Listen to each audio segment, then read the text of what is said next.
అయితే కలబంద మొక్క ఇంట్లో పెంచుకునే వాళ్ళు గుర్తుపెట్టుకోవాల్సిన ముఖ్యమైన విషయం ఏంటంటే, కలబంద మొక్క ఎట్టి పరిస్థితుల్లో ఇంట్లో ఆగ్నేయంలో పెంచకండి. ఆగ్నేయంలో కలబంద ఉండకూడదు. ఈశాన్యంలో కానీ వాయువ్యంలో కానీ కలబంద మొక్కను ఉంచుకోవాలి.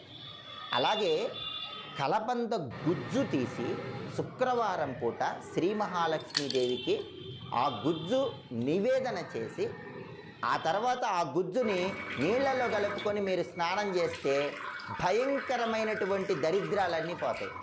అష్టదరిద్రాలు పోయి అష్టైశ్వర్యాలు కలగాలంటే శుక్రవారం ఒక అద్భుతమైన పరిహారం పాటించాలి. అదే కలబంద గుజ్జు పరిహారం. అది కూడా ఎప్పుడు చేయాలి?